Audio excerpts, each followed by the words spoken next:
Welcome to Jake's Happy Nostalgia Show, a podcast where nostalgia comes alive. Together, Jake and his friends interview talents varying from actors, directors, writers, producers, composers, puppeteers, and so much more. Who will they be chatting with today?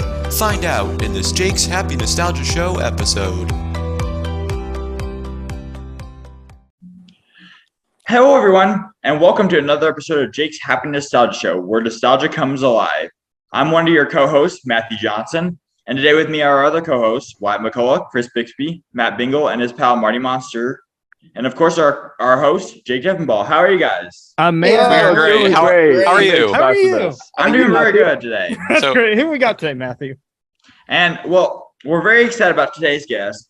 He's a musician and singer who is one of the members and co-founders of the long-running children's band, The Imagination Movers, as well as the TV series seen on Playhouse Disney and Disney Junior. Here he is. He's Scott Durbin. How are you, Scott? Yeah. Well, thank you, gentlemen. Appreciate being invited. I'm so glad that we've had the time to get together and chat. I'm interested in hearing what kind of questions you have.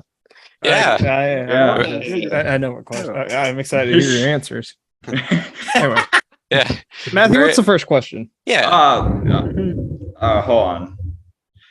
Yeah, sorry. That's a great first question. Hey, there's thunder in the background. It's a bit of storm. It's lightly storming. So, so we know who you are, but for those who don't, would you care to introduce yourself? Sure. I am 1/4 of the Imagination Movers. We are a group of friends like you guys, who sort of grew up together. Mover Smitty, Scott Smith, and I went to high school together. And we lived in the same neighborhood in New Orleans. But long story short, 4 friends from the neighborhood, we came up with this beautiful idea called Imagination Movers, which was content aimed for kids. To encourage, problem solving, fostering independence,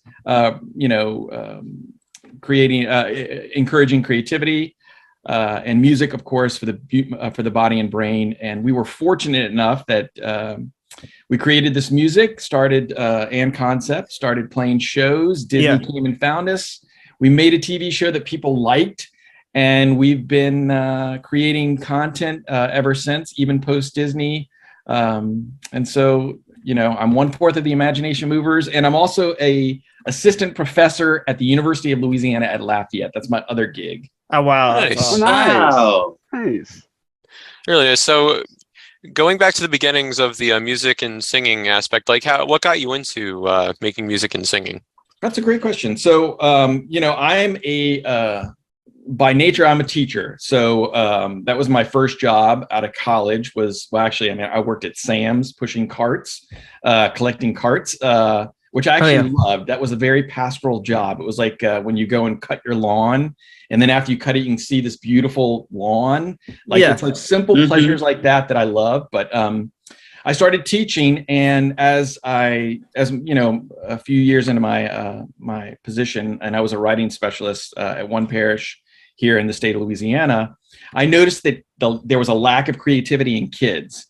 So the idea for the emergency was the Imagination Movers were sort of born out of that idea of encouraging creativity in kids, modeling problem solving, and so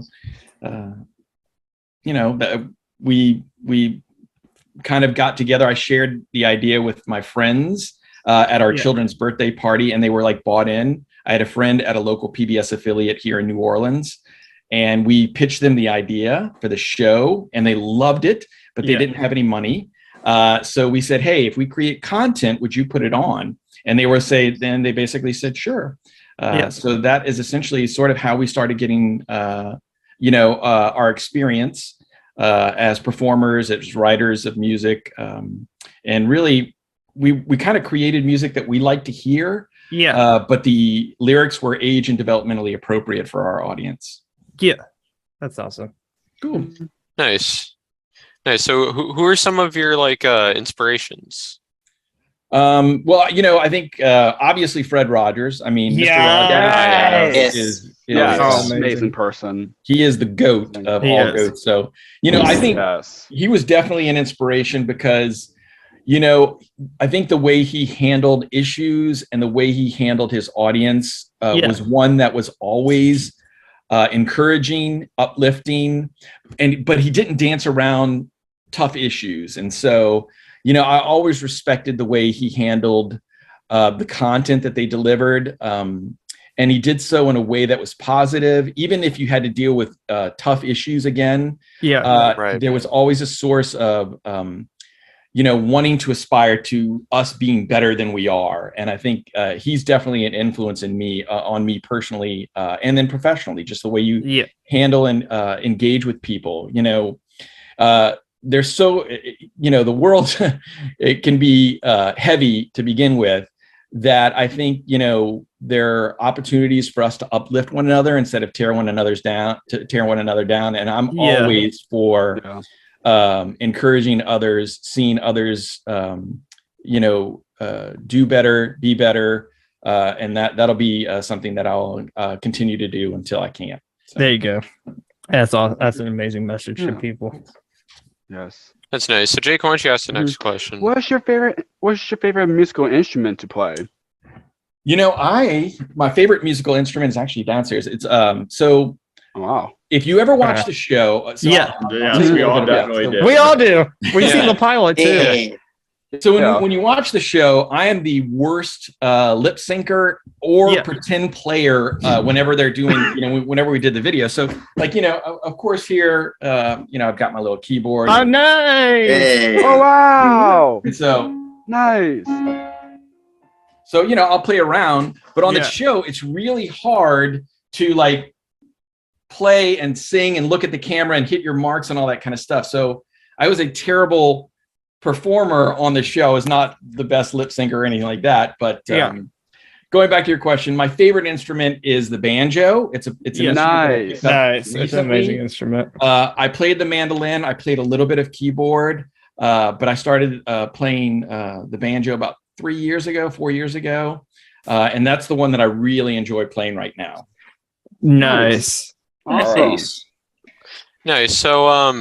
So we talked a bit about how, the Imagination Movers were formed. So that was mostly your idea, initially. So I was the progenitor. So I was the one who basically had this idea based on my experiences as a teacher. And I brought it to the guys, and it actually, in this past June, we're last month, we marked our 20 years since the actual idea was shared. Oh, wow. Yeah, 20 years. Can you believe that? Yeah. Wow. That's older than my daughter, my youngest daughter. And so the movers, when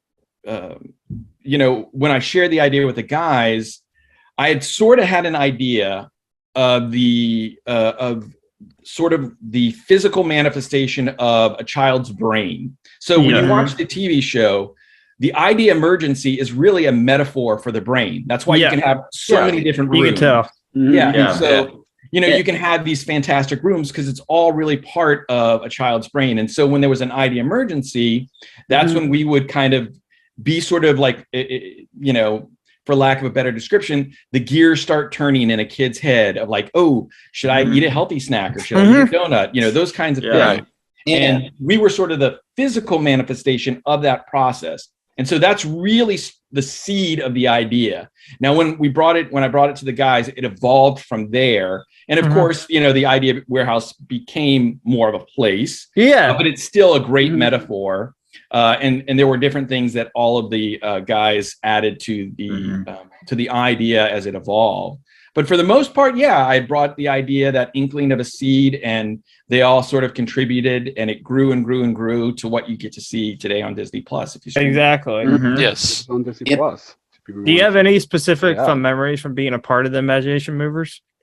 Well, I've for the TV show or just in general? Both. Yeah, I guess. Both. I think one of the things I try not to do is take for granted any of the experiences I get to have.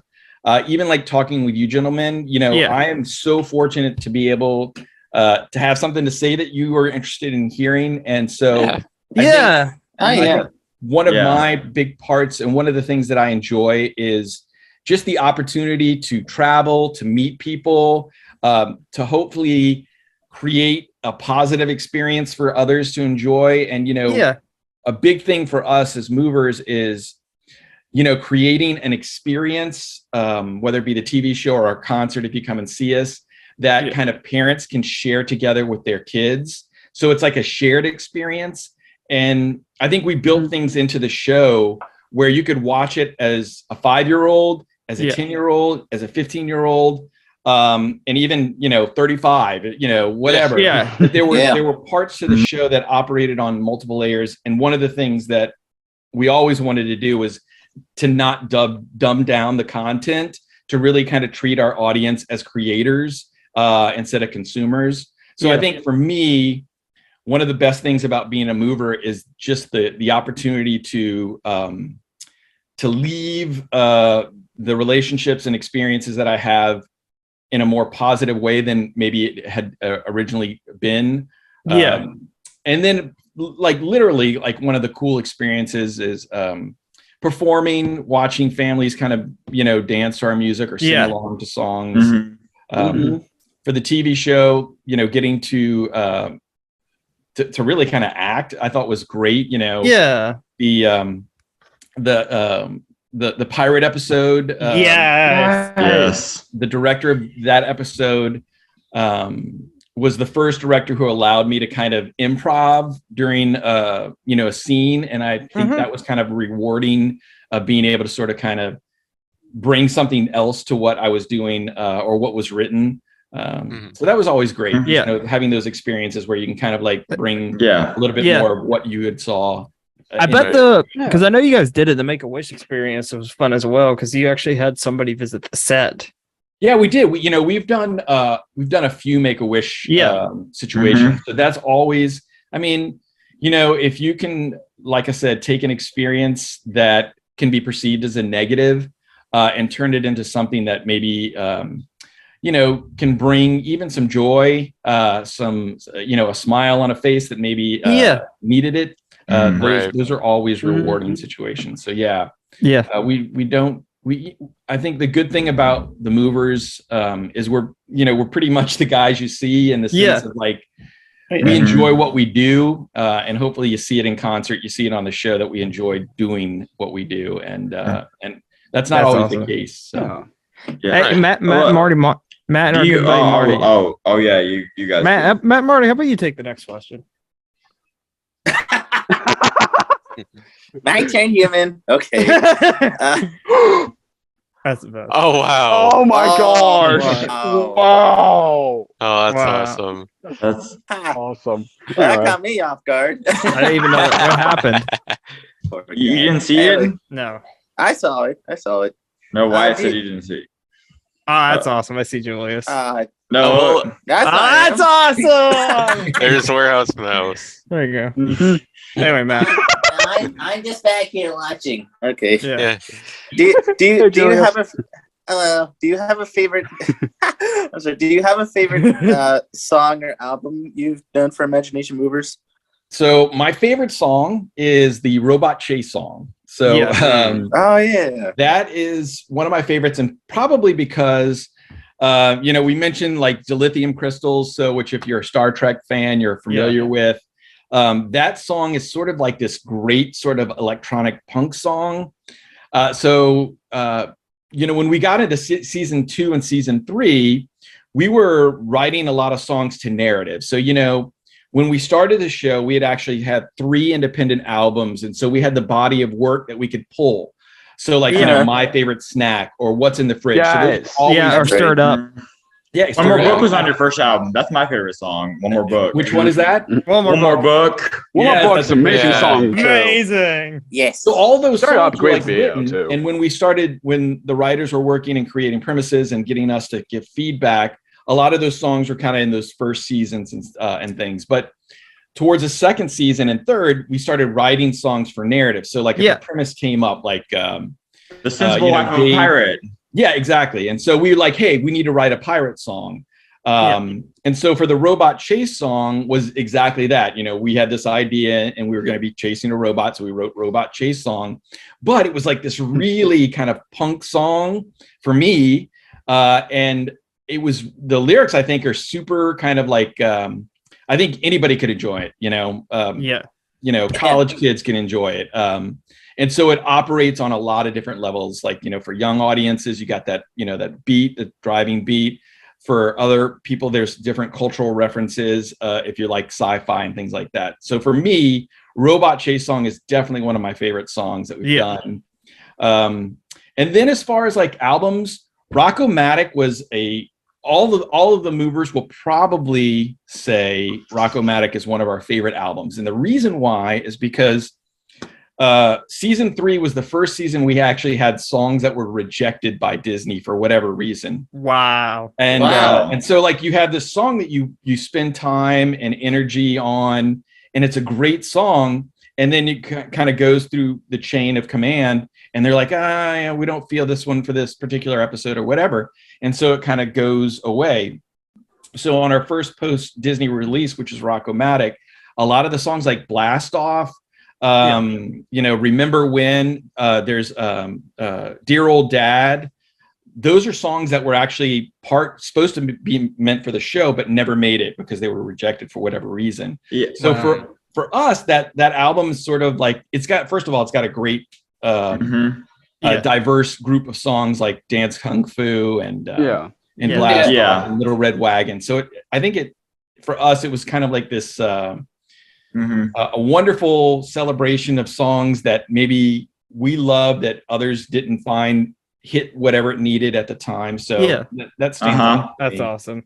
Well, speaking on that, I think you mentioned in one of your Instagram posts that one of y'all's Christmas specials that y'all filmed was originally 45 minutes, but Disney had to cut it down to like 22 or 25. Yeah, you're correct. So, there's obviously wonderful stories about doing the show and that particular show. So when we did an episode, it generally took about 4 days to do one episode. And we worked about 12 to 14 hours a day.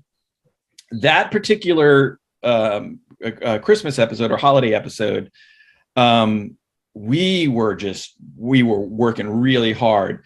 And the room where you kind of go in and we had the pie fight, there was like multiple gags in that room. There was one where, we took the doorknob off and different things happened when the doorknob came off. But the first editor's cut was like 45, 46 minutes. It was a special and it was great. But of course, you had to cull it down to that 24-minute time.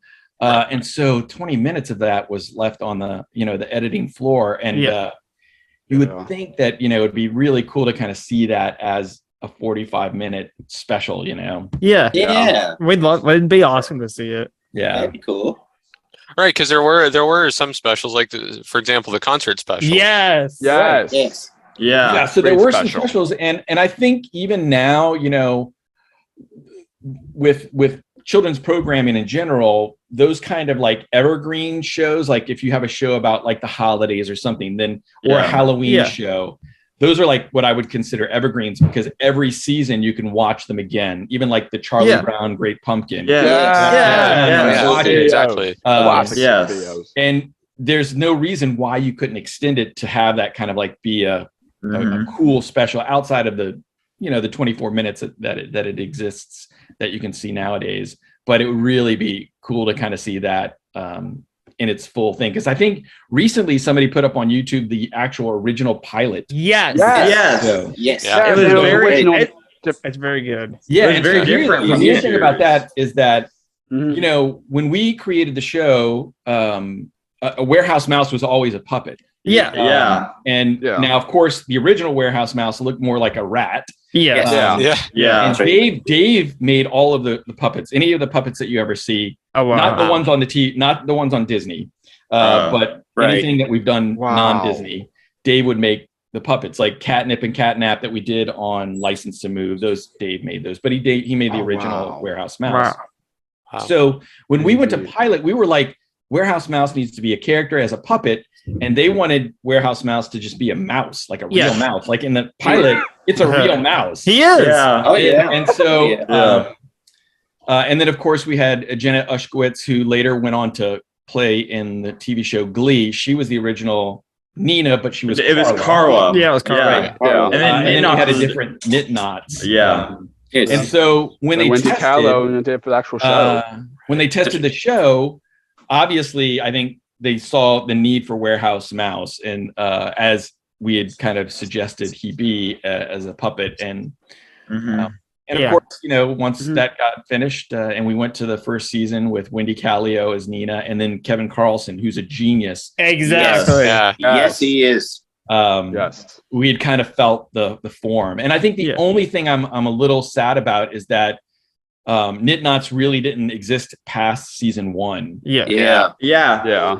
Because to me, Knit Knots was the best foil. He was. Imagination. Because he wasn't like negative. He wasn't mean. He was just cool, and he was a good sort of like, and he was sort of, if we were the protagonist and he was the antagonist, it was a great relationship because we never like took him down or like made fun of him. Right. Kind of embrace the differences, whether it be that beige is boring or beautiful. We could see that and encourage it and be okay with it. He was a great foil, but of course, didn't see him later in the series.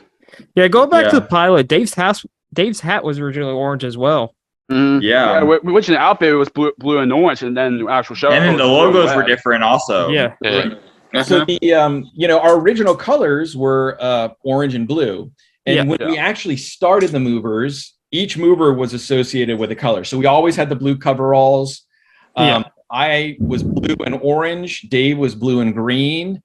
Smitty was blue and light blue, and Rich was blue and red. And then when we noticed that the blue and orange were the best contrasting colors, so that you could see them far away. So we all changed to blue and orange. But then when we signed with Disney, blue and orange is associated with Nickelodeon. Yeah. So they encouraged to change colors to blue and red. But I think even the first one, it was sort of like they had this purple and yellow logo for the movers. Oh, yeah. In the pilot. And I think it was just all sort of like evolving before it actually became before the series was given the green light. Exactly. But it was interesting to see kind of those early colors with the orange hat that Dave wore. It was. So Matthew, why don't you ask the next question? Yeah. How did the TV series come about? Well, when we started out, we were playing, we had come up with the idea for the TV show. That was really kind of the first thing we came up. And when we pitched it, they were like, hey, great idea, but we don't have any money. And we were like, oh, we'll create content. If we create it, you put it on. So one of the ways we financed creating music videos and like the Stir It Up that you might see. Yes. Like our first first DVD. We started creating, we started doing music and DVDs, and we started playing around locally, regional, national. And so when we were playing national, obviously the Wiggles are kind of the OG. Yes. So, it makes all of us are big fans of the Wiggles. Yeah, all of us are fans. And we've never had the opportunity to meet them. I only know Anthony from being Twitter friends. I know I mentioned that because during the Purple Roads episode, we were you were. Yes. That's right. Great episode, by the way. And so, hats off to them because they really kind of paved the way for a lot of music and live action for kids. So for us, when Disney approached us, they were like, hey, we'd love to do something with you. And we were like, hey, we have the idea and here it is. And so we had already had this full formed idea. And I think even when you watch the show, the good and bad of the show is you'll see that early placard, like based on the format and music of the Imagination Movers. Yeah. Essentially that idea that we had for the TV show. And so we did the pilot. We couldn't believe that we did a pilot and there was all these people and we filmed in New Orleans. And then the pilot tested well, and we went to season 1, season 2, season 3. And so we were fortunate. And so I think part of it, the idea was that, Disney came to us and said, hey, let's do something together. And we were like, this is what we haven't already kind of come up with. And they were like, this is great. And I think that early relationship with Disney, kudos to them, because I think 80% of what you see on the show is really kind of what we had on that early idea. And to their credit, they sort of allowed us to be who we are and sort of grow, because I remember, none of us were actors. I was a teacher. Dave was an architect. Smitty was a firefighter. Was a journalist. We weren't actors, and we all played music. Of course, we were a band.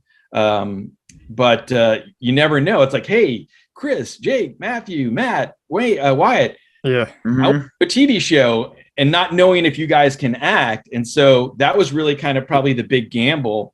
But Lord, we were fortunate that we were able to pull it off somehow. This is a question I'm kind of curious about. How did the Wobble goggles and all the other stuff come about for you guys? Great question.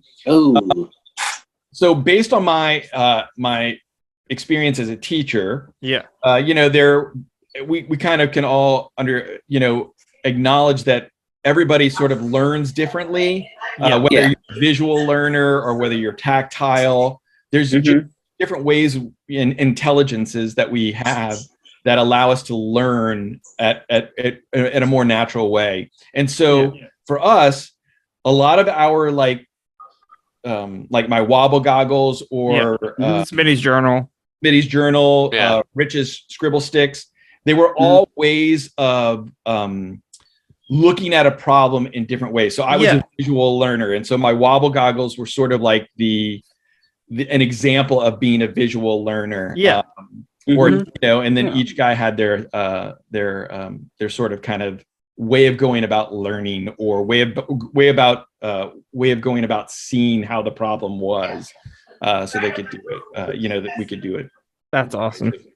But I also thought, at the time, I was like, goggles are kind of cool. It's probably kind of like the reason why burrows were such a thing for me was that. In fact, I have this in my room right now. I have all these like artifacts, like my. Oh no! Wow! Do you still have the Wobble goggles? Yeah. Do you still have them? We know Disney has a warehouse mouse puppet. Let me see if I have.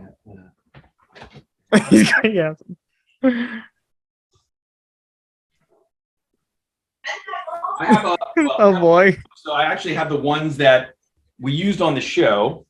I'll have to grab them, but so the ones that we used on the show, this is what, early 2007, 2008. And they got better. The technology behind how we used them got better as we went through season to season. But anytime I used the Wobble goggles, there was a cord going through my back, underneath my leg, out where you couldn't see. So they would turn on the lights whenever I did my two little taps. And I actually have those original Wobble goggles that light up that are connected to like a lithium. Nice. Wow. That is awesome. Crazy. So I'm like the archivist of all the movers. I like collect everything. It sucks you guys don't. It sucks you guys don't have the warehouse mouse puppet, because I think Disney. Yeah, that was owned by Disney, wasn't it? That was a Disney thing. The weird thing about that is like, so IP or intellectual property. So we own Warehouse Mouse's name. Right. They own his image. So in order to do different things, like we did a Canadian tour and we asked permission for Warehouse Mouse to be a part of it. And they were like, yeah cool. So, and then of course, when Warehouse Mouse had his shorts on, if they could use the name to do those. And of course, we were like, of course. So that was like, Warehouse Mouse is one of those weird shared IP where we own the name, we own the image. And in order for anyone to do anything, they just have permission. But we have a good relationship with Disney. Even though we're post Disney, we still have a good relationship with a lot of the individuals over there. So, I have nothing but, good things to say about So on the subject of the TV series, do you have a favorite episode? I loved It's a Mystery. I know I recently watched that. That's a really good one. I come out with that huge octopus costume. Slip sliding is a good one where you come out in the frog costume. Yes. Anytime I got to wear these amazing costumes, because here the weird thing was obviously I was sort of the comic relief. Yes. Yes. I was kind of like the naive, man child of the group. And so, when you're, because we started this in our early 30s and it's one of those things where you're like, okay, do I want to be kind of like the goofy one? Because is that, are people going to think that's who I am in real life? I mean, you kind of go through these little things where you're working things out. And I was like, you know what? I'm just going to go all in and really just kind of enjoy it. And I got to do a lot of physical comedy because my character was sort of like, very funny. I got to wear amazing costumes that for me. Like the Tarzan thing in the jungle. Oh, yeah, in the jungle.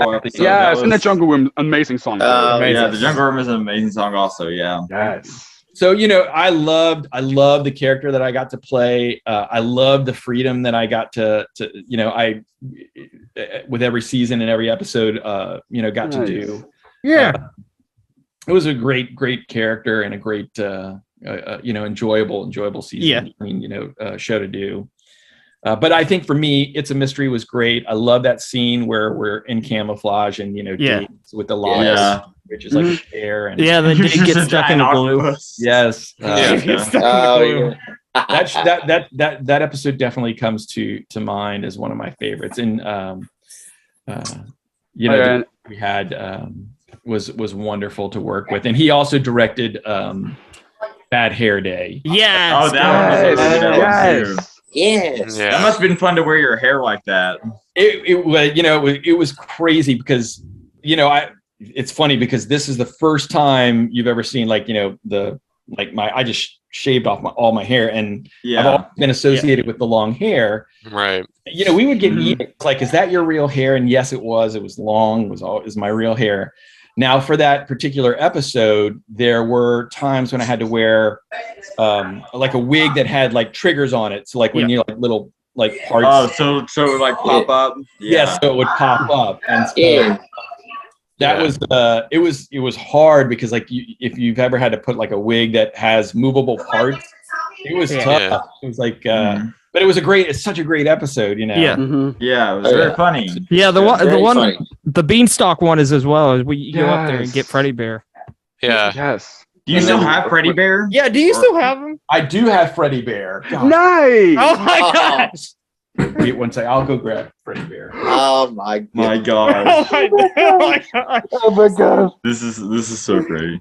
This is a part of that problem solving, folks. That's crazy. Oh yes, Freddy Bear. There he is. Wow. Oh man. Look at that. Look at that. That's awesome. That's so cool. That is amazing. In my house, I have most of I actually have Smitty's original journal. Oh wow! Nice. Whoa. I have the museum of mover items. And even a lot of the paintings that were on the wall. Oh wow! Did you get to keep any of the room signs? Oh nice! Oh wow! Oh, it's Robo-Bee. Yeah, Robo-Bee. I love that episode. That episode is amazing. Matthew, ask it again, by the way. Did you get to keep any of the signs for the a lot of the rooms? signs that were the door Yeah. signs. Oh, that's cool. Yeah. Wow. Yeah. But no, on the subject of favorite episodes, I also like the fairy tale one with Cinderella. Yeah, that is also my favorite episode. And I think Jason Dolly was also in that episode. Yeah. Yes. Yeah. Yes. Super nice young man. We were fortunate to get a lot of guests on the show. Duff Goldman, Joey Fatone, all of those individuals. Willie Garson. Yes. That's right. That's David DeLuise. Yes, you're right. Yeah. And David DeLuise. Yeah, and Jason Dolly, he's done a number of different things with Disney. Yeah. And he's such a quality kid. He was such a quality kid, very nice young person. So I was very happy to make his acquaintance. But I think like going back with the Bad Hair Day and It's a Mystery. Those are both episodes that David Kindle directed. And if you look at his IMDb, he does a lot of children's television, but he was a great director.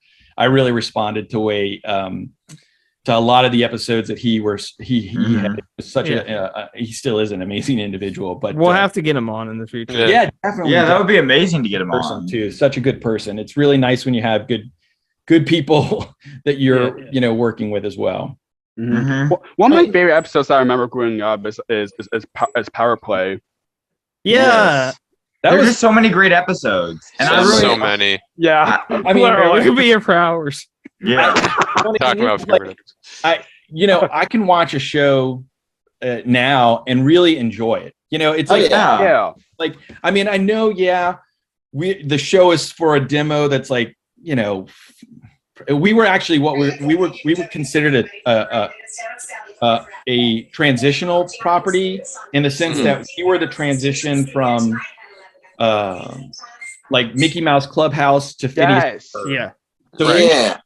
So we weren't like, even though we were Disney Junior, which is really a 3 to 5 or 3 to 6 demo, we really aged up. Yeah. And even still, we aged up, but we would do things also that we would do on the day or something like that, where we would bring in kind of pop cultural references. Like in the pirate episode, we referenced a Styx song and different things like that. So for me, the show is just enjoyable on many levels, just the visceral level, and just the colors and the music I think is great. But I think for me, I'm an old man and I still think it's a great show. It really is. I lament that, most shows that we don't have those kind of shows anymore. We don't. We don't. Nope. It needs to come back. Yep. Yeah. So, do you have any like other favorite guest stars that you've had on the show? Well, Duff Goldman is a great person. We still keep in great touch with him. Yeah. He was fun to have because I think he was sort of kind of getting his feet wet with that kind of that kind of narrative, that visual narrative.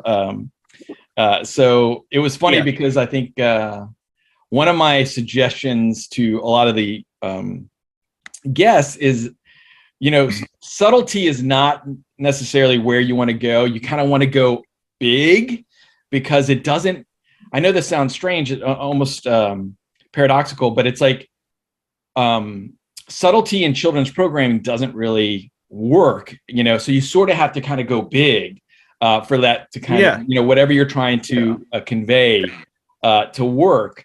And so I was like, hey, you gotta just go big. And, when you start seeing it in the dailies, it doesn't look as big as you think it does when you're doing it on stage. But that was definitely one of the things that I would kind of share with some of the guests. But Duff was great. Sherry O'Terry, Bob, who played Goldilocks, was wonderful. Yes. We had so many different guests. People like Sherry O'Terry. Yep, Sherry O'Terry is the Tooth Fairy. There may be many people. Yeah. Lots of cool people, that we've had the opportunity to meet.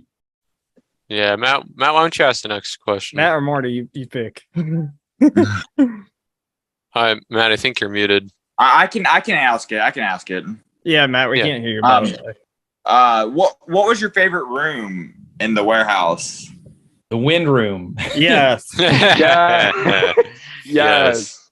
Because sometimes it was a great room, but it was also like, when you're filming, it's super hot. And so those lights are like crazy hot. So anytime you had those, we had these huge fans. So it was nice to get a little, and of course, the funny thing about the movers is when we started, one of the first things we had were the blue suits, we had these blue coveralls. And if you've ever worn a blue coverall, they're really hot. And of course, we're from South Louisiana, so the temperature outside is like super hot. Then we would have these blue coveralls. And when we did our deal with Disney, we were like, oh, great, they're going to make cotton breathable coveralls, they'll look cool. And they went out and bought the same coveralls that we made, so it wasn't anything different. So when we started filming, it was like, you could get pretty sweaty pretty soon. Yeah. I bet so the very cold room water or anything like that. That was, sometimes you would have like even the pie fights were fun. Yeah. I bet the very cold room was fun because imagine this: you can go in there, have snowball fights anytime you want. That would be awesome. And it's funny because Dave had this situation. So we were, of course, there's a snowball fight. Yeah. And we're getting the gum off of Super Goop. Yeah, the Super Goop, exactly. And we go into that room and we have the snowball fight. And when it was funny because like I think Jonathan Judge was the director of that particular episode, and he called cut, and we were like, really kind of throwing these kind of like styrofoam balls that looked like snowballs, and of course, some would go astray. But as soon as he went cut, and boom, right there, David accidentally thrown a snowball that hit the director right there. And I think he threw it kind of hard. Not totally accidental, but accidental. Yeah. There we go. Now, by the way, Matt and Marty, we can hear you now. Yeah, I really like the clock room and the maze room. Those are, I think, my favorites. Very cool. Oh, yeah. The island room, the tropical island room. The dance room. The jungle room. Yeah. Jungle room was amazing rooms. Now, the jungle room was like, that was the first really big room. Like, we had sort of like smaller rooms, but the jungle room, which was, I think, the last episode of season 1, from my point of view, I don't know how they rolled it out. It might be different. But, it might have been. The jungle room, that particular episode, that room was ginormous. And like, even and I think in season 3, we had a lot more bigger rooms, like the Knight's Tale room where Brian Stepanek was in. That was a big room. The one where we were looking for the unicorn, that was a big room. The one with Eric Artell as Prince Jeremiah. That was a big room. Yes. So we had, towards the end of the series, the rooms were really big. But the first one that I remember being ginormous when we went on set and going, wow, this is amazing, was the treasure. It was actually episode 24 for us. Yeah. Yeah, the farm room is also amazing too. Yeah. The cheese song. The cheese song.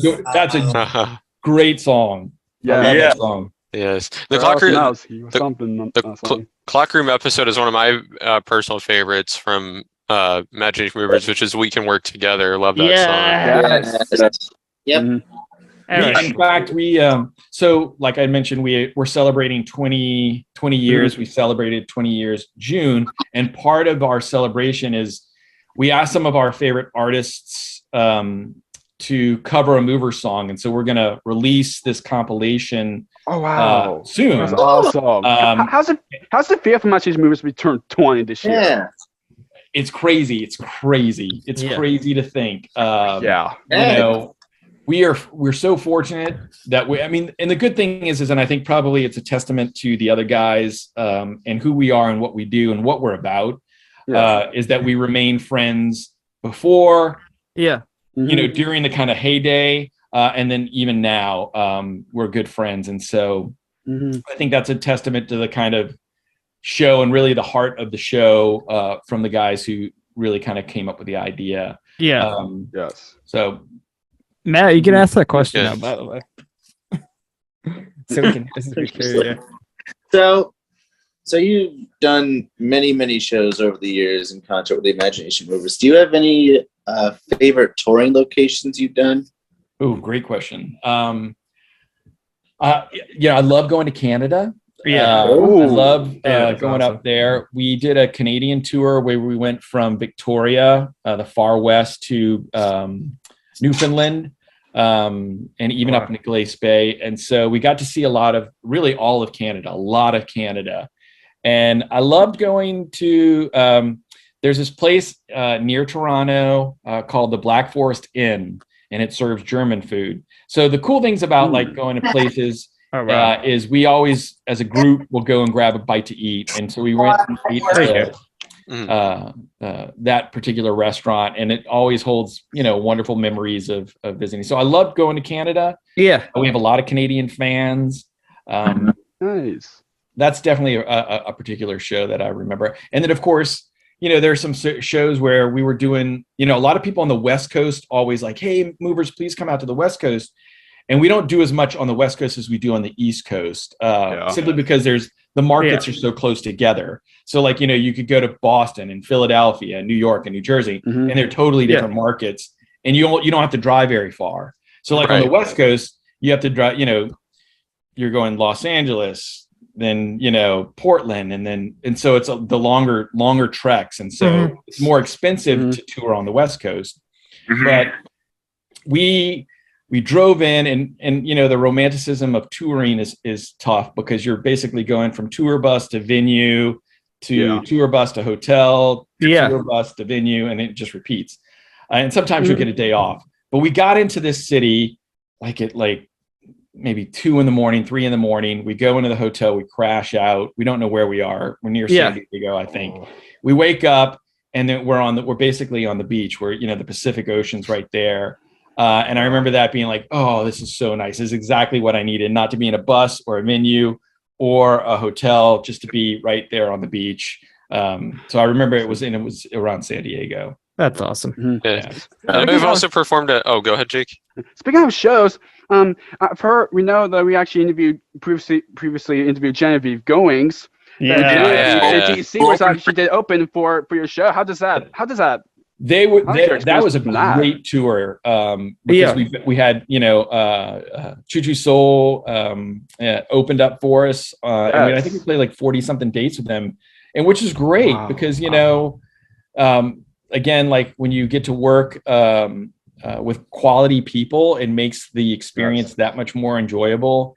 And Jen is such an amazing, positive individual. It's like, how can you not want to be around someone like that? Yes, and she says hello. Yeah, awesome, great. Yeah, and so and she was actually on one of the songs from Rocco-Matic, "Fast as a Cat," and so it's nice when you get to kind of like people that you work with and have kind of degrees of relationships with. Like I think on 10-4 we did a song with Lisa Loeb. Nice. And that was really cool. But touring with Choo Choo Soul was a lot of fun. It was such a fun show.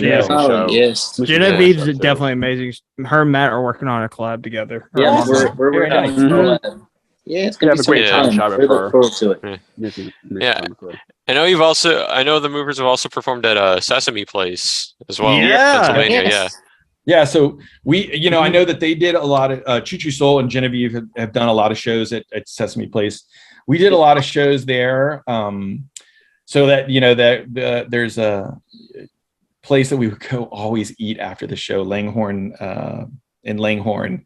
But the Sesame Place, shows were great because they were small shows in the sense of like the duration, like the 20-minute shows or 25-minute shows, and we would do multiple ones in a day.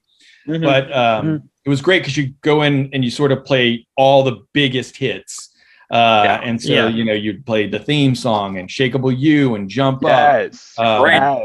And so, you get everybody just engaged. And the great thing about what we do is if you go and see a concert, it's super interactive. We have these amazing toilet paper blowers that Dave built that we just kind of toilet paper the crowd with. There's ginormous balloons, there's confetti, there's vortex cannons. Wow. It's a lot of fun, Yes. Fun for us, fun for the audience. What's that? So awesome. There was also the Funometer in one tour. Yeah. Yes, the Phonometer was great, or the Funometer. It is, that was one of my favorite tours to be on because I love the idea of the Phonometer or the Funometer. Like, because we would bring on somebody, and then it would, the fans would kind of go crazy because Eddie the Monster was on. Yes. It was done by Wendy's. Of course, husband. everybody was waiting for the fourth light to come up, the fourth face to kind of light up, and then the confetti went and balloons everywhere. But it was a great. It was a great thread because you could see the anticipation build during the course of the live concert. With each kind of new visitor, like you had Eddie, we had Nina, we had Warehouse Mouse, and then there was a Yeah. You also had the robot as in one of them.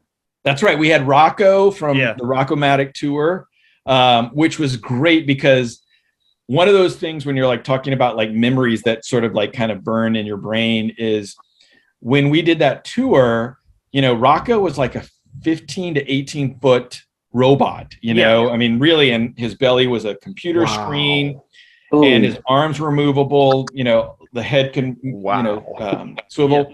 But when we had him, when we started the show, he was covered. So it was almost like King Kong, you know, where the kind of like drape comes off and you hear this audible like wow, you know, from all the kids that are there. It's really just kind of a powerful memory from that particular tour, that when kids got to see Rocco for the first time and see this ginormous robot on stage, it was really cool. Yeah. No, speaking of touring locations, I know you also did the Playhouse Disney in concert tour at Walt Disney World. What was that like? It was similar to Sesame Place in the sense that we did short shows. So we were like 25 minutes. And so you'd have people come in, people go out. And it was fun because I think the interesting thing about that particular show, Chris, is that, you know, a lot of people, when you talk about Disney, think that they're all very synergetic, you know, that what happens at the park, people in television know, and then what happens here, they know about. And it's not as fluid as that. So, you know, but it is nice when you sort of kind of can do the parks, you know, and then you can kind of maybe do like the cruise ships or something like that, which we've never done, but would love to do so. But like for the parks, it was really cool because people are going to the parks for a totally different experience. And if you can be a part of that experience and make their make their day even better because they get to, you know, dance and sing with the movers, then we're all the better for it. So. On the topic of Disney, if Disney Plus were to approach you about a reboot, would you be down to do it? Yeah, I mean, and I think, you know, I watched the show with Genevieve where she had mentioned like, hey, we could have somebody younger come in. I think she mentioned that. And I think, you know, for us, it's interesting because, of course, Matthew, to answer, we would totally be up for it. And I think it could be something where, you know, it would be sort of transitional too. But one of the things that we were like very close to doing something with Netflix. Oh, wow. Doing like a special, kind of those evergreen specials where you do like, hey, a Christmas show or you do a Halloween show. And so, you know, we have ideas and we'd love to see one of those come to fruition because, you know, one was is essentially movers for mayor. And, you know, everyone has in their city where, you know, Wyatt does something amazing and he becomes like the honorary mayor for the day. That's awesome. His city. That's awesome. I like that. So the idea is that we are honored by this small town for being mayors of the day. And then the mayor gets kidnapped. And because of a loophole, we actually are the mayors. And so we have to run the town or run the city. And then we have to find what happened to the mayor. So it's called Movers for Mayor. But, you know, there's things like that. That's a cool idea. I'd love to see that come to life one day. That'd be amazing. See that. And if y'all do it with Disney, then y'all can use like the Warehouse Mouse puppet or like Nina because they own those. Exactly. Or those characters. Those characters can come back.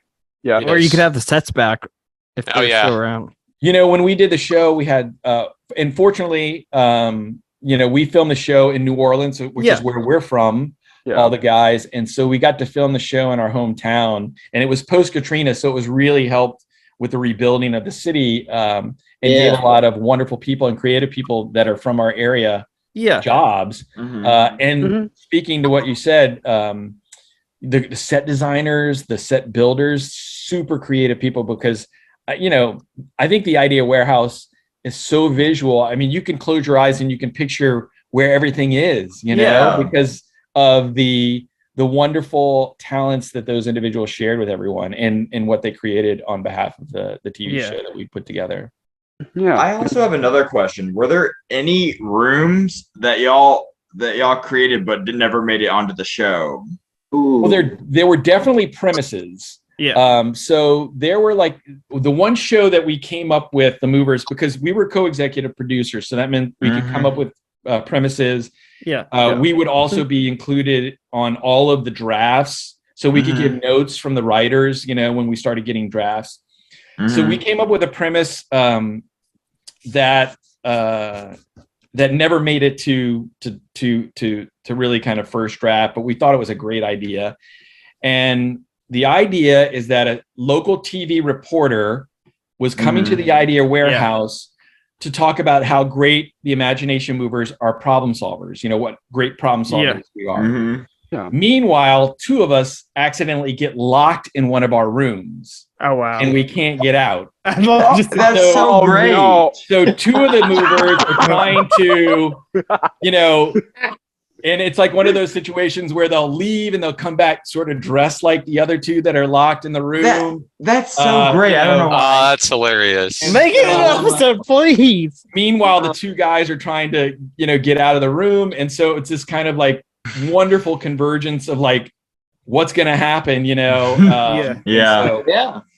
make it happen. Come on. I want to see that now. I was like, because we had a lot of premises that we thought were great ideas, but for whatever reason just didn't, they didn't make it up the ladder, so to speak. Yeah. And that was one that I always thought was a great, really kind of a cool idea. If the series came back, please do that. Please. Oh, definitely. Definitely. Imagine this. You have Dave and your character dressed up as the other movers. Because I can see Dave doing And so, you got somebody putting on a wig. Like, you just go for the bridge. Hair and you just get Smitty's journal.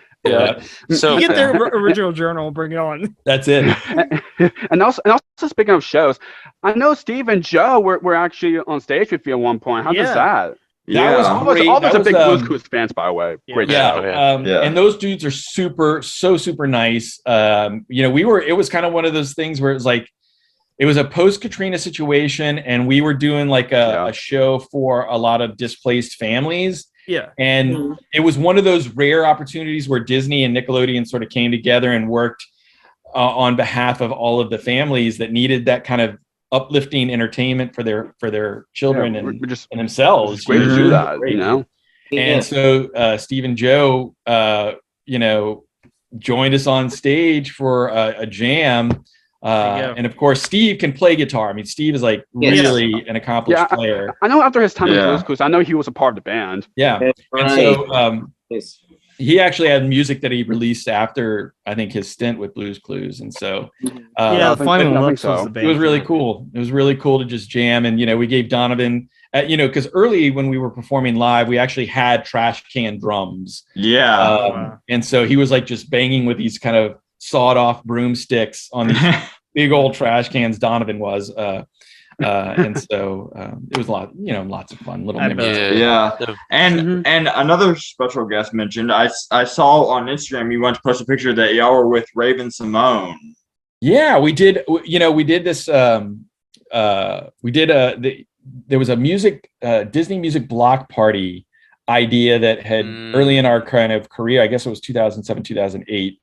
And it was sort of like the idea behind it was sort of like a kind of a music festival for kids. The good and bad of that is when you're dealing with an audience that's like 6, they can't stay around for like multiple shows, So conceptually, there were some things that needed to get tweaked. But long story short, she was the MC, she was the host, and such a very nice individual. Took pictures with the guys.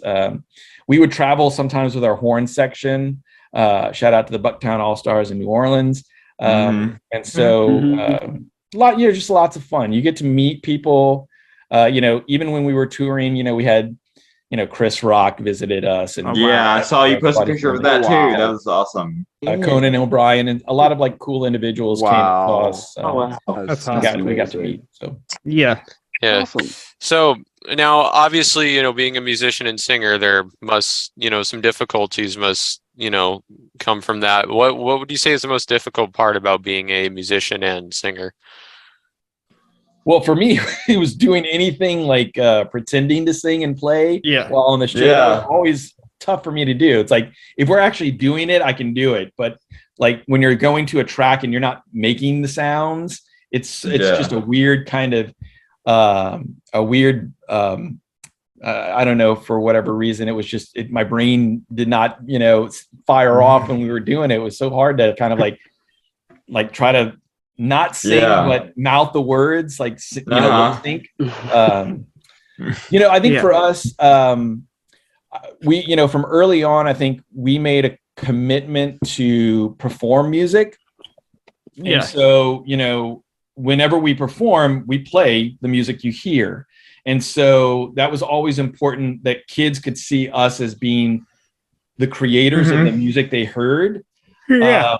And so that they too could be inspired to play musical instruments. And so I think for us, that was good. The only bad part of that is like when you play live music,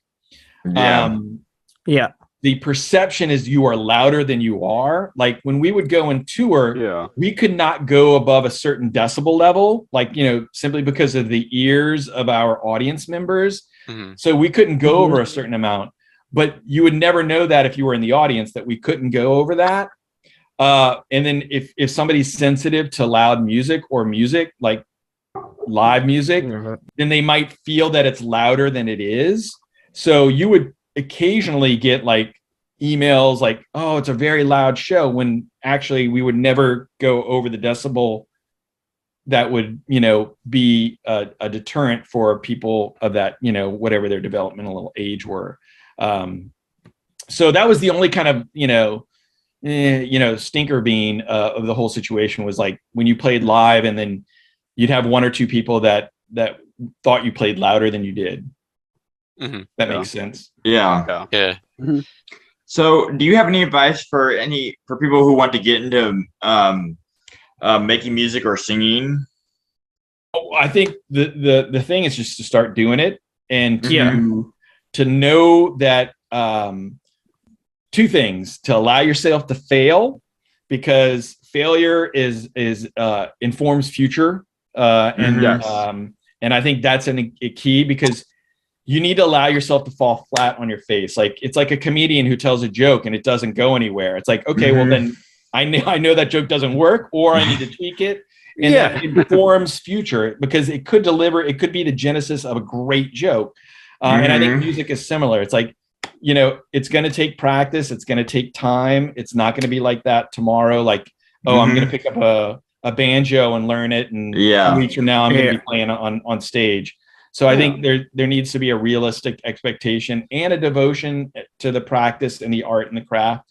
But I think one of the things is you find that when you kind of play music or like Matt with puppetry, when you start doing that, you just get better. Time allows you to get better. Like the first time you pick it up, it's like, it was funny because like, with like the rods for the arms, it's like Warehouse Mouse, the original Warehouse Mouse had rods. And I remember being on on like a local kids show, not a local kids show, a local TV station, like for the news.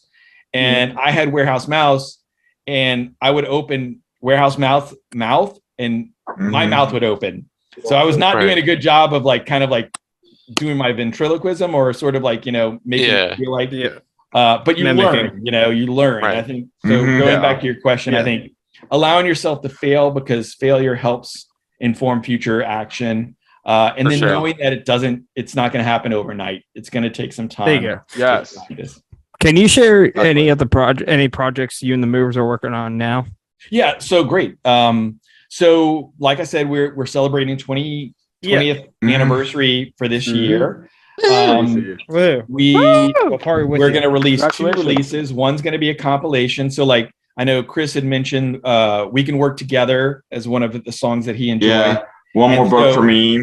Yeah. And so we have some of our favorite bands, and a lot of the bands are sort of alt rock bands that are from our area. So like there's a band called Royal Teeth that had a big song called Wild.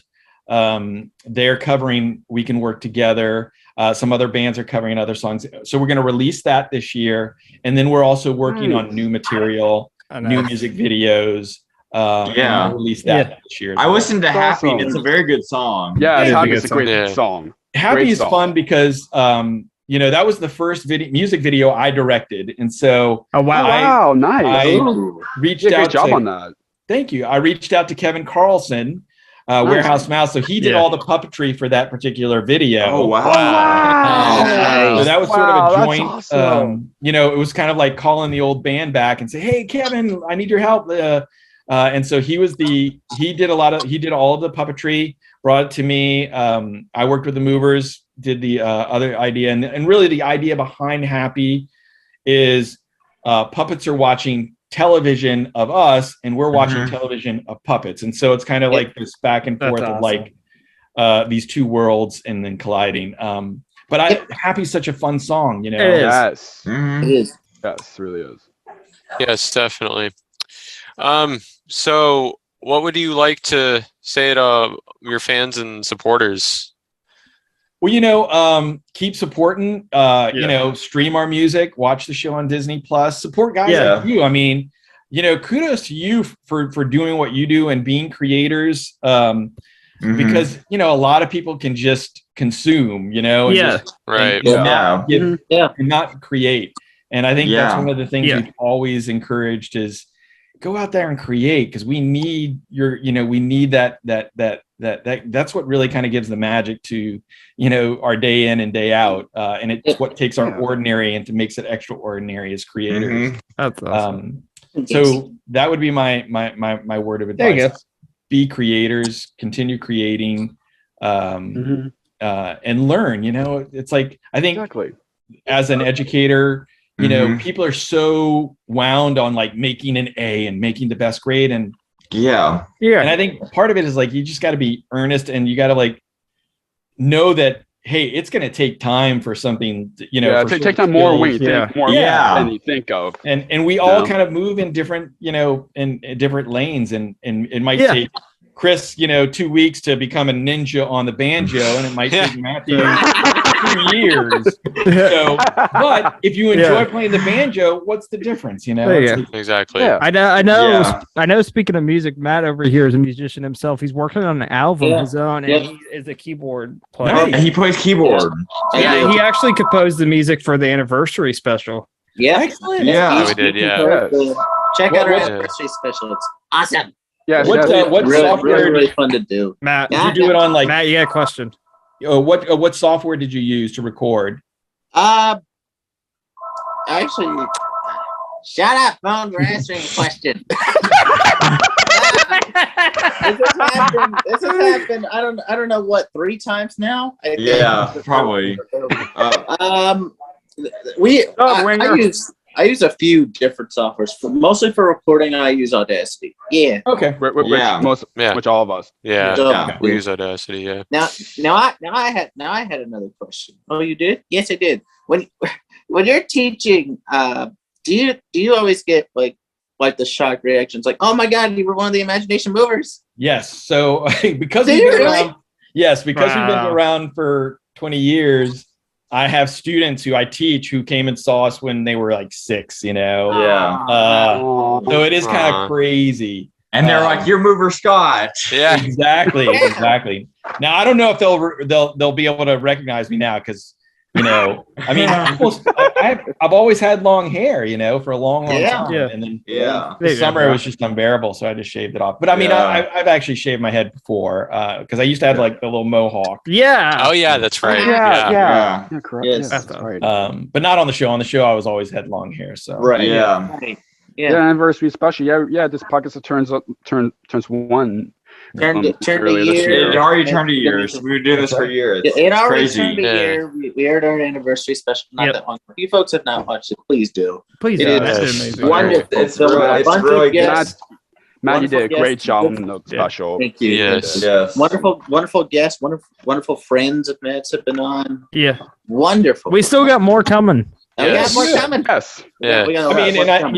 you guys do it the right way. I think the way you kind of reach out, you do it in a very professional and very respectful way. So kudos to y'all. So Thank you. Thank you. Thank you. I would definitely love to have you back on. Maybe get Rich or Dave with Yeah. you. definitely. Yeah. So Have a jam session. Carlson, that'd be fun. yeah. So if Yeah. people would like to contact you or any of the other movers, where can people find you? Obviously we're on the social media, Instagram. Facebook, iMovers on Twitter, Instagram. It's Imagination Movers Official. Yeah.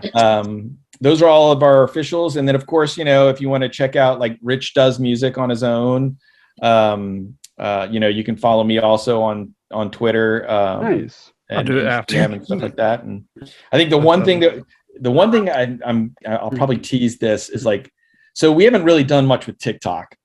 Yeah. But we're about to start working towards taking clips from the show that kind of tell you a little behind the scenes story about it. Oh my God! Like how I mentioned, like if we reference a song, a lyric or something like that, we'd show the clip and then tell you what we referenced. That's awesome. So that's something cool. Can't wait. we're working on right now. I can't wait for it. Nice. Yes. Awesome. And your social media and the Imagination Movers website and everything's going to be written down below, so people. Yeah. So people can check it out. So Matthew, I guess why don't you close this out with the last question? Yeah. So our podcast is called Jake's Happy Nostalgia Show. So one thing we have to ask our guests is what does nostalgia mean to you, or how do you define nostalgia? I think nostalgia is definitely like a source of happiness. That's that kind of puts a smile on your face, conjures up a good memory. Whether it be a song that you can kind of like remember the words to, or like for me, like something like Captain Kangaroo or the Carol Burnett Show is very nostalgic. And so those are like sources of great memories and sources of great vibes. And so for me, that it's something that I can think about and smile, and hopefully my day's a little brighter because of it. There you go. Yes. Thank you so much, Scott. It's been an absolute blast. All right, gentlemen, y'all have a wonderful day. It was an honor to be on your show. Yes. We'll definitely keep in touch and hopefully we have you. Yes, definitely. And to all of our viewers and listeners. Oh, go ahead. Yeah, thank you Scott. Thank you so much for being a guest, and I hope we can back in the show in the future. And thank you so much for being part of our childhoods. Keep up the great work, and see what's next for you. And I didn't say this. I did not say this at all. But I actually commented on one of the movers' posts. You guys actually liked it. Yeah. Yeah, same, I think same for me as well. I think same also. To all our viewers and listeners, we've absolutely enjoyed our time with Scott Durbin. Scott, thank you again so much for being on the show. It has been a blast. Definitely looking forward to having you back in the future. 20 years. And congratulations for 20 years, Imagination Movers, Scott. Thank you, man. Go to West the Movers. Yes, thanks for having me on Jake's Happy Nostalgia Show. I really appreciate it, gentlemen. Yes, and remember, if you want to watch the old episodes of Imagination Movers, stream them on Disney Plus. They're also available on iTunes and other platforms as well. And of course, as always, remember, you are worth it, and so always stay nostalgic. Bye, everybody. You are worth it. Bye. Bye. Bye, gents. See you next time on another episode of Jake's Happy Nostalgia Show, where nostalgia comes alive. Be sure to follow us on social media and stream us wherever you find your favorite podcasts. And as always, remember that you are worth it and to always stay nostalgic. Bye-bye.